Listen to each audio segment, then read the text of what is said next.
ಆದರೆ ಲೀಲಾಳ ತಾಯಿಗೆ ತನ್ನ ಮಗಳು ಒಬ್ಬ ಬೀದಿ ಭಿಕಾರಿಯನ್ನ ಮದುವೆ ಆಗೋದು ಇಷ್ಟವಿರೋದಿಲ್ಲ. ಹಾಗಾಗಿ ಈ ಮದುವೆ ಬೇಡ ಅಂತ ಮಗಳಿಗೆ ಬುದ್ಧಿ ಹೇಳ್ತಾರೆ. ಎಷ್ಟು ಹೇಳಿದ್ರು ಲೀಲಾ ಕೇಳೋದಿಲ್ಲ. ಅಮೋಘನನ್ನೇ ಮದುವೆ ಆಗ್ತೀನಿ ಅಂತ ಹಠ ಮಾಡಿ ಅವನನ್ನೇ ಮದುವೆ ಆಗ್ತಾಳೆ. ಹಳೆಯದೆಲ್ಲವನ್ನ ನೆನಪು ಮಾಡಿಕೊಂಡು ಶ್ರೀಲೀಲಾ ಒಂದು ನಿರ್ಧಾರ ಮಾಡಿದ್ಲು.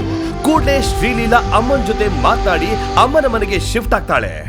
ಮದುವೆ ಆದ್ಮೇಲೆ ಲೀಲಾ ತನ್ನ ಕಂಪನಿಯಲ್ಲಿ ಅಮೋಘನಿಗೆ ಒಂದೊಳ್ಳೆ ಕೆಲಸ ಕೊಡಿಸ್ತಾಳೆ. ಆದ್ರೆ ಅವನು ಆ ಕೆಲಸ ಮಾಡಲು ಒಪ್ಪಲ್ಲ. ಬದಲಿಗೆ ಏನು ಕೆಲಸ ಮಾಡದೆ ಮನೆಯಲ್ಲೇ ಇರ್ತಾನೆ. ಇದರಿಂದ ಲೀಲಾ ಮತ್ತು ಅವಳ ತಾಯಿ ಸರೋಜಾಗೆ ತುಂಬಾ ಸಿಟ್ಟು ಬರುತ್ತೆ. ದಿನ ಕಳೆದಂತೆ ಲೀಲಾಗೆ ಅಮೋಘನ ಮೇಲೆ ಒಂಥರ ಅನುಮಾನ ಶುರುವಾಗುತ್ತೆ. ಅವನು ಇದ್ದಕ್ಕಿದ್ದಂತೆ ಎಲ್ಲೋ ಹೋಗೋದು, ಲ್ಯಾಪ್ಟಾಪ್ ಅಲ್ಲಿ ಯಾರಿಗೋ ಮೇಲ್ಗಳನ್ನ ಮಾಡೋದು, ಇವೆಲ್ಲ ಲೀಲಾ ಗಮನಿಸ್ತಾಳೆ. ಎಷ್ಟು ಕೇಳಿದ್ರು ಅಮೋಘ ಅದ್ರ ಬಗ್ಗೆ ಬಾಯಿ ಬಿಡೋದಿಲ್ಲ.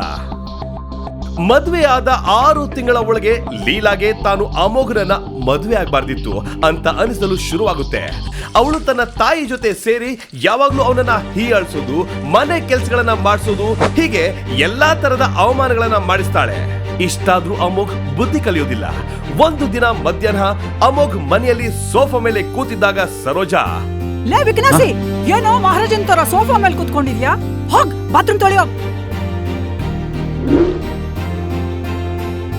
ನಾಚಿಕೆ ಆಗ್ಬೇಕು ನಿನ್ ಗಂಡ ಜನ್ಮಕ್ಕೆ.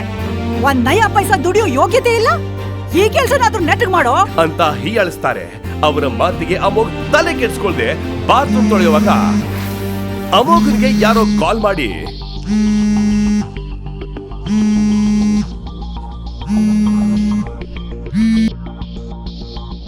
ಹಲೋ ಅಮೋಘ್ ಸರ್, ಎಲ್ಲ ರೆಡಿ ಇದೆ. ನಾನು ಗೇಟ್ ಹೊರಗಡೆ ನಿಂತಿದ್ದೀನಿ, ಬೇಗ ಬಂದು ಇಸ್ಕೊಳ್ಳಿ ಸರ್. ಹಾ ಬಂದೆ. ಬಾತ್ರೂಮ್ ತೊಳೆಯುತ್ತಿದ್ದ ಆ ಅಮೋಘ್ ಆ ಕೆಲಸವನ್ನ ಬಿಟ್ಟು ಮನೆಯ ಹೊರಗೆ ಬರ್ತಾನೆ.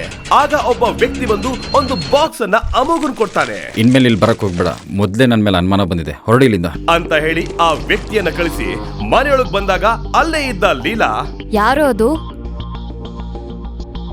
ಏನೋ ಕದ್ದು ಮುಚ್ಚಿ ಮಾಡ್ತಾ ಇದೆಯಾ ಅಂತ ನಂಗೆ ಗೊತ್ತು, ಸದ್ಯದಲ್ಲೇ ಪತ್ತೆ ಹಚ್ತೀನಿ ಅಂತ ಹೇಳ್ತಾಳೆ. ಅಮೋಘ್ ಏನು ಮಾತಾಡದೆ ರೂಮ್ ಬಂದ.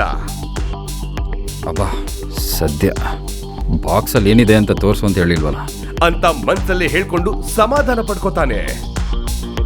ಹಾಗಾದ್ರೆ ಈಗಲೇ ಡೌನ್ಲೋಡ್ ಮಾಡಿ ಪಾಕೆಟ್ FM ಮತ್ತು ಕೇಳಿ ಅರಸು. ಲಿಂಕ್ ಡಿಸ್ಕ್ರಿಪ್ಷನ್ ನಲ್ಲಿ ಇದೆ.